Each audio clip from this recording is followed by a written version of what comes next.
I'm a very, very strong woman. So when I see him sitting down and lying about it, it hurts me so much because I know how many times I had to treat myself without nobody knowing. I know how many times I had to come back from Ghana with bruises on my face. I know a couple of my friends. There's this girl called Ife Okeke. Okay. She's an actress too. There's a couple. I don't keep too many friends, and even if I do keep friends, I don't have friends that come into my home. Just a very few of them. There was a day she came, and that was when I just came back from Ghana. One of my trips from Ghana, and I had a bruise. And she saw it. She knew that it was a fight, but I had to lie to her. Oh, I just bumped my face. I mean, people saw stuff. Things happen. There's no way that he says that it did not happen. I'm not a mad person. If I want to leave a man, look, you see, Churchill never added any value to my life.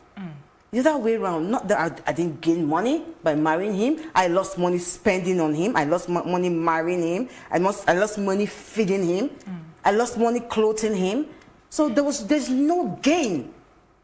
There is no gain. His name is not worthy to even elevate me in the society in any way. So there's no way that I will come out to say, okay, I want to lie to tarnish this man's image. The image that you have, I gave it to you in the first place because nobody knew who you were. He actually begged me to put him there as Mr. X because he was not Mr. X. Okay. You see, I was so stupid. I mean, I've been so stupid. I've been so stupid because these were signs that I should have seen. A man, a full-blown man, knowing that you are not the man that everybody is praising on the internet. You came into my life just the time when I was... Because it's there. I met him.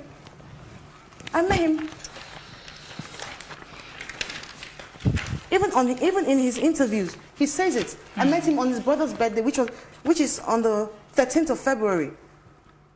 And we dated for 7 months. So... if you backdate it to when I started shouting Mr. X, Mr. X was a year, 2 years ago, before him. Okay, so I need to ask very quickly. The gifts. Yeah.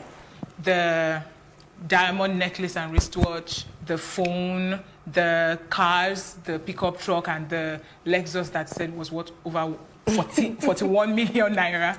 Were they actually gifts from Mr. Churchill to you? Well, I got gifts from the man I was dating before. Okay. So he was the Mr. X. So from the 13th of February, anything I posted from down there was either I bought myself or he bought. Now, why I say he bought was the car was not a gift. It was, I was pregnant already. I was already in America. I was pregnant. Remember, okay, the thing is, when I was pregnant, okay, let me just not dabble into too much. I was pregnant already in America when he said, oh, you know what, I bought you a car. And you were in America? I was already pregnant. I was already going to give birth. Oh. Yes. When he said, I bought you a car, I was like, oh, you know, that's nice. Thank you. And I'm a very happy, jolly person. Sometimes when I post some things, it's not because I want to, oh, I'm living better than you. It's just me. I just love to be happy. And those are the things that brought me joy at that time. So I posted it. But by the time I came back to Nigeria, I realized that I never used to drive because of my son, so I was always an indoor person. Okay. I'm an indoor person. So even when I want to go out, I have to have a friend to come and drive me because I don't know Abuja. Okay. So at one incident, I left the car with my friend. Her name is Vera. She was actually my neighbor too. So she went out and this road safety stopped her on the road and she said that it was my car. So she had to call me and had to go there, blah, blah, blah. I had to come back home to get the receipt. Okay. I'd never seen the receipt of the car before, by the way. So that was the day I saw the receipt of the car. The car was about 15 million. And this car is a Lexus? It's a Prado Jeep, not a Lexus. That's right. This was a white Prado Jeep. This was the first white car. Okay. So that was the car. And it was not in his name. It was not in my name. I will explain that to you much later and the time goes by. It was not in our name. Okay. It was on a neutral name that I do not know. I went 2 days ago, I went back to the road safety to retrieve that document. But they said I had to wait for like another 1 or 2 weeks for it to come out, which I would definitely post about that too. Yeah. So when I went there, I took the receipt there. That's when I found out that it was not in my name. And I asked him, it's for you now. It's still for you now. I mean, it must still be your name. It's still for you. So I didn't take it as anything.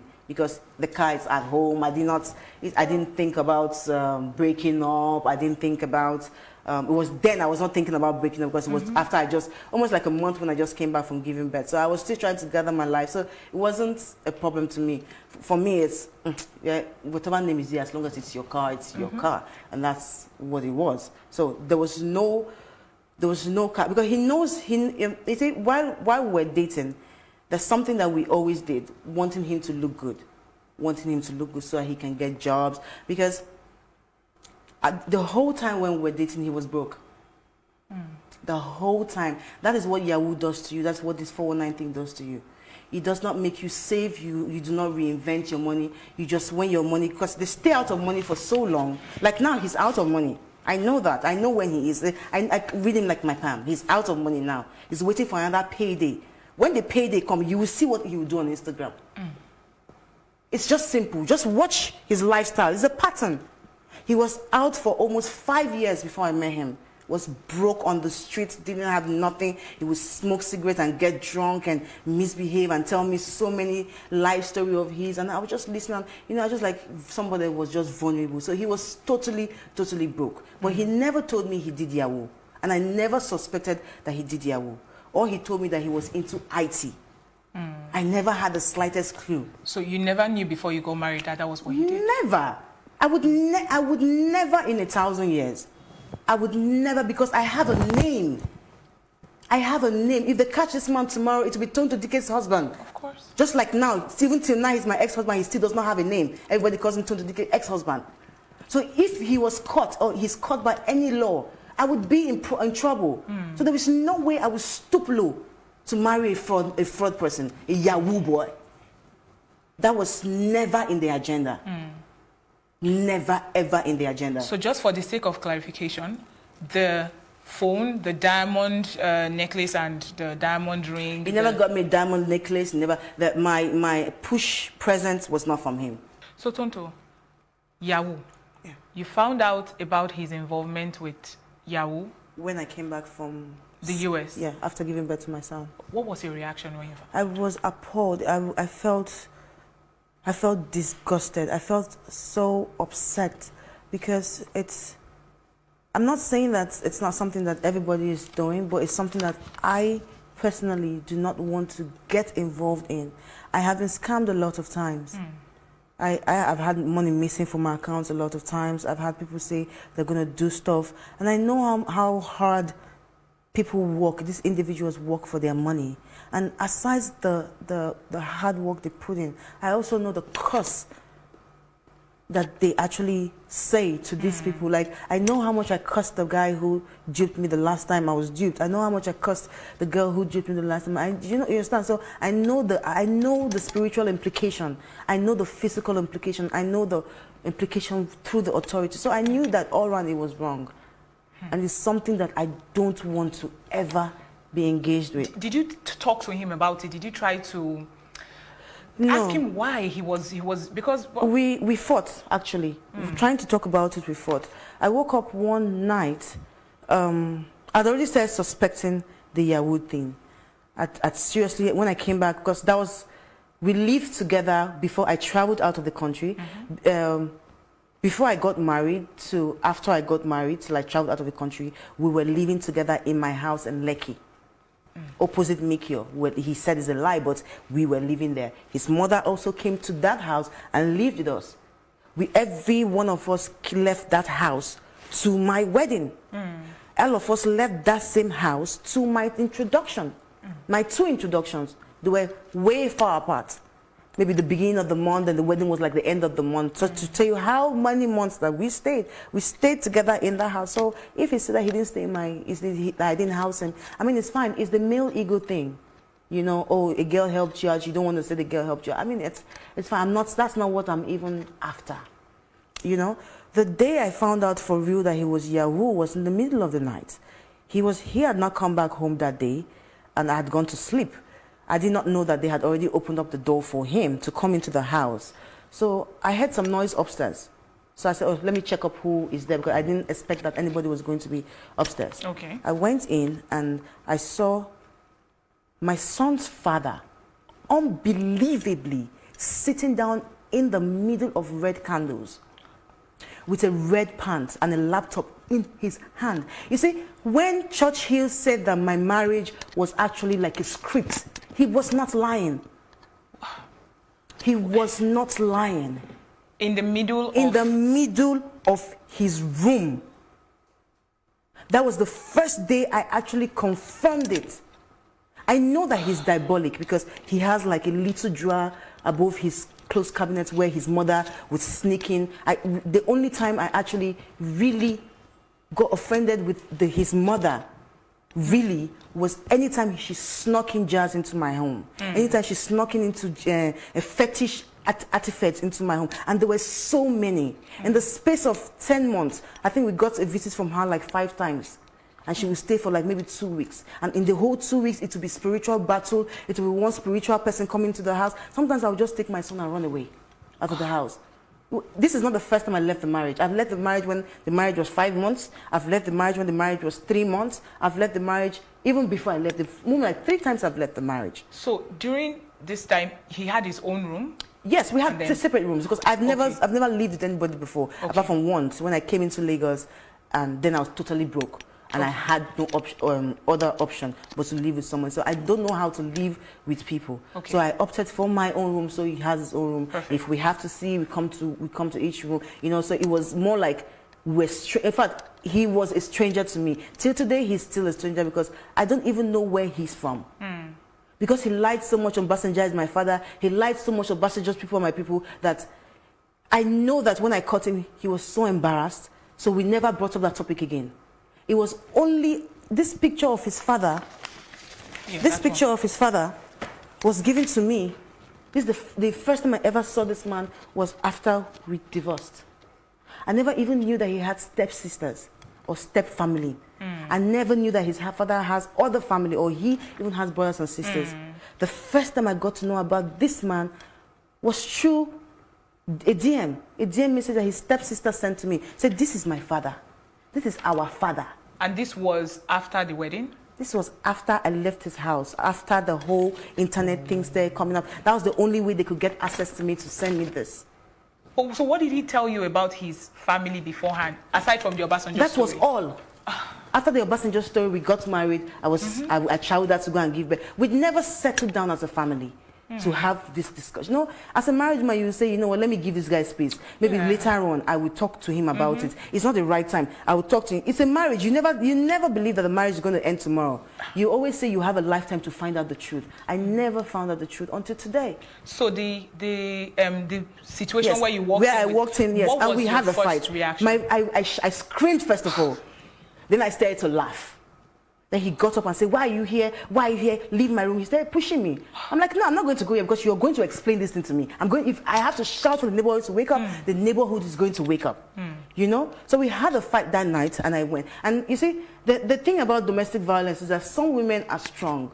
When you hit me, I hit you. When you push me, I push you. You feel like you're fighting your friend.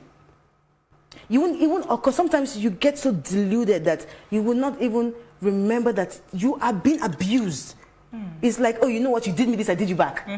Because then when he hit me, I would go, the only thing he cared about were his clothing, were his properties. It's a physical thing. So I would go and gather all those things. I would either burn them, or I would either break them, or I would make sure that he felt the kind of pain that I felt. So in my mind, our pains were equal.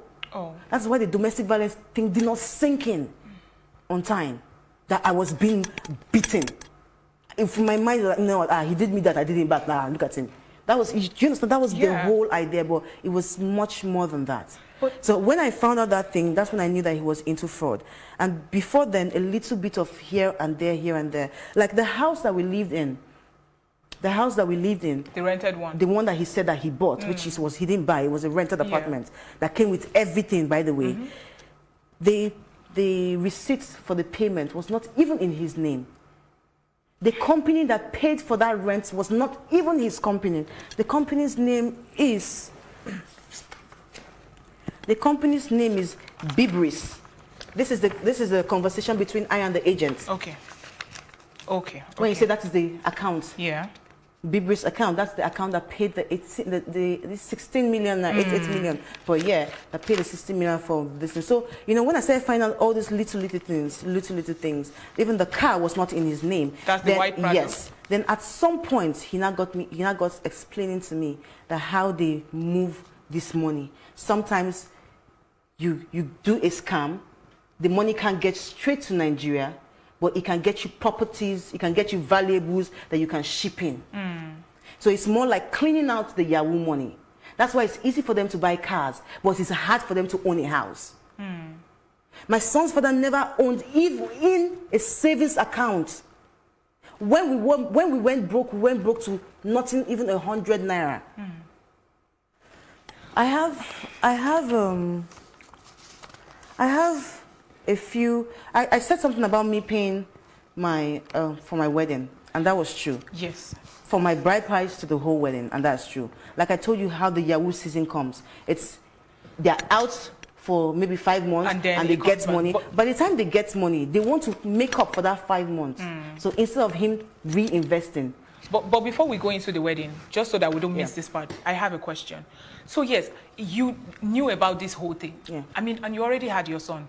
But why did you keep coming back? You had fights, you left 5 months, and then you come. Why did you keep coming back? Because everybody said I was going to have a broken home. It was the whole thing. It was the whole idea everybody put in my head. I wanted to make this work. I didn't just want to. I knew that I was going to walk away by December, even before that fight. Like I told you, it was already, that December was already brewing. It was already brewing so many things. He had already traveled with that girl. He didn't come back. He left him and his son. So many. It's irrelevant. I really don't think I want to talk about her. But then, it was so many things. So I knew I was going to leave by that December, whether the fight happened or not. But it had to be a build-up. It's not something I would just come and say, oh, I'm going to leave. Which day did you get into marriage? It's called marriage. It's an institution. We fail and we pass, we fail and pass. But my first fail, I didn't want to try again with him. Okay. It's not someone that you want to put in an effort with. No. If we were married 10 months and I barely saw him for 2 straight months. In 10 months? In 10 months. I barely saw this man. His first wife had the same problem. I'm his longest relationship and marriage. Wow. His first wife got married for 6 months. He's a serial marrier. He's a bigamist, actually, because his first wife, they dated for only 3 months. It's a pattern. 3 months, married for 6 months, he ran away. He dated for 7 months, and we got married for only 10 months. It's a pattern with this man.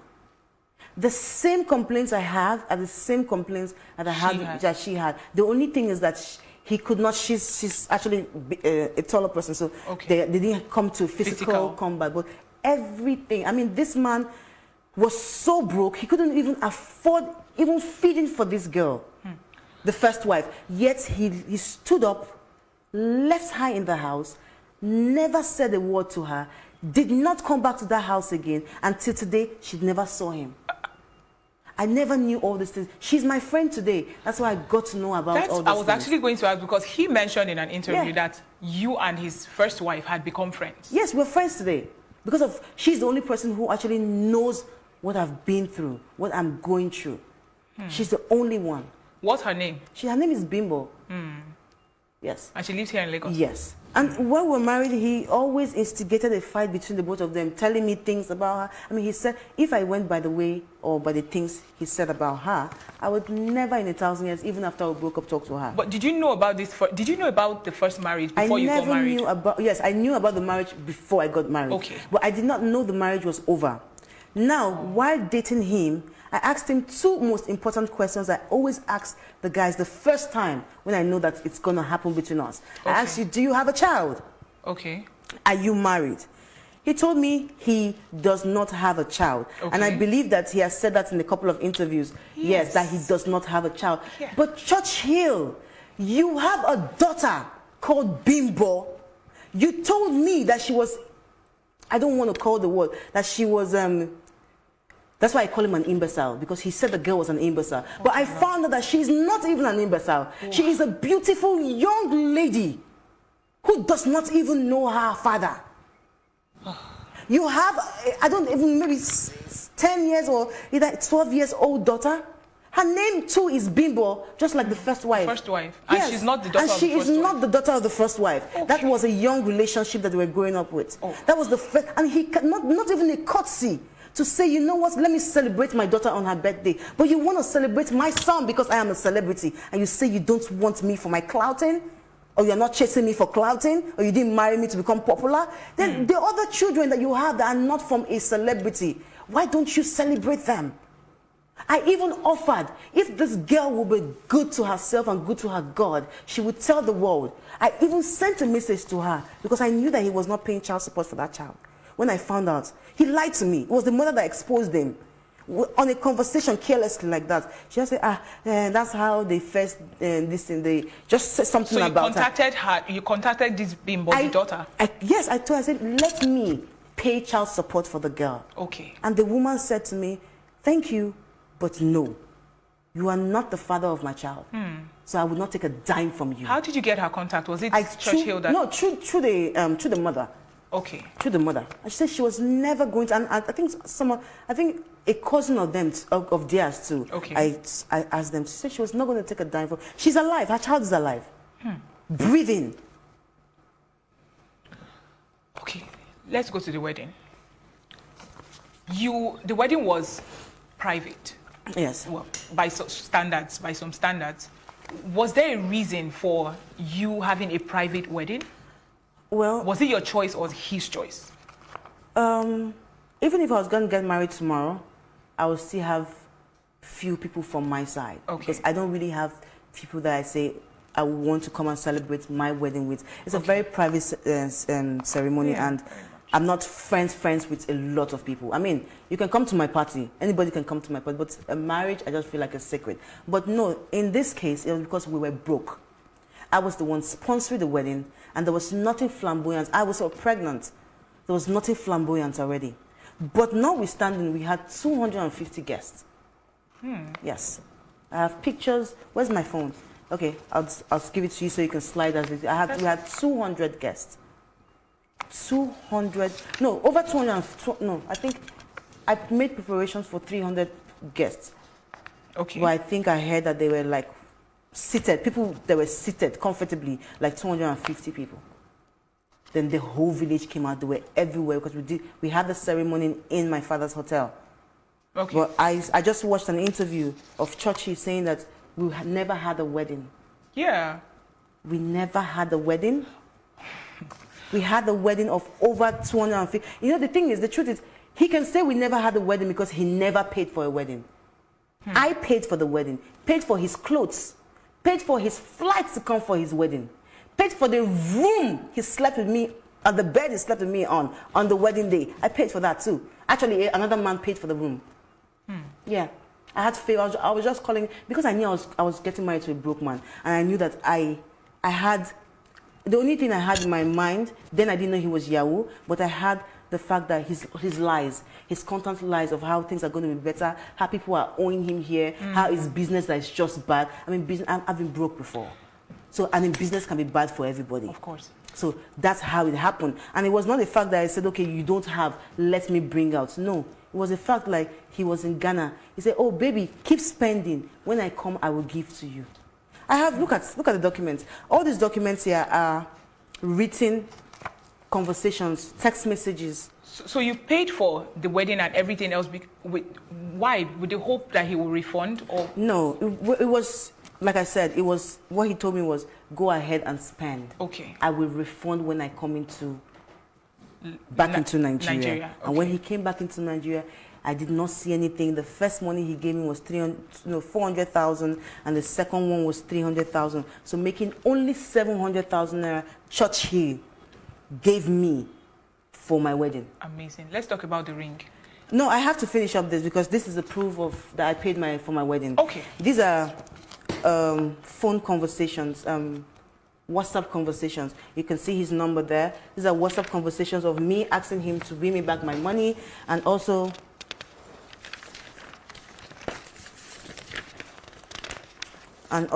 here. Also here, him telling me that that he's ashamed of me asking him for money that I spent on wedding, that it's a marriage, that it's supposed to be a together thing, that he does not have money, that he's going to give me only 3 million. At the end of the day, he paid me the money though. That was that. No, I told you, I said December, I knew I was going to leave. So I was doing everything in my possible best to get everything I wanted out of his hand and go. So the thing I was never going to leave. I was going to leave everything. I mean, I did so much for him. I was going to leave everything, but I was never going to leave the money I married him with. Yes, because I see here that I say I will not pay for my own marriage. So if worst comes to worst, people, it's there. It's the conversation. Look at it. He paid me back 10 million naira, and the 10 million naira came. The second, okay, since I've been with him, it's only twice that his Yahoo money has come. Like I told you, Twice. he has been broke till after our wedding. So when I traveled out of the country, because then I didn't give him space, so he said that I was always with him, so he could not work, he could not hustle. So when I went out from America, that was when his first money landed. That when I went to give birth. On the final episode, Tonto Dike reveals the result of the year-long custody battle between her and her ex-husband and why she has chosen not to remain silent on her personal matters. Here's a snippet. See you on the next episode.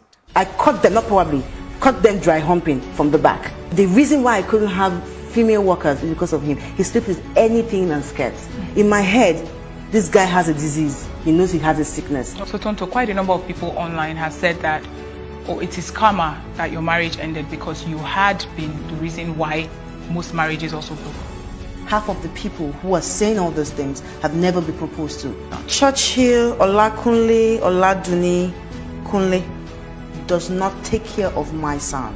I would not give birth to a child, train the child with my money while his father is out there lying that he's taking care of him.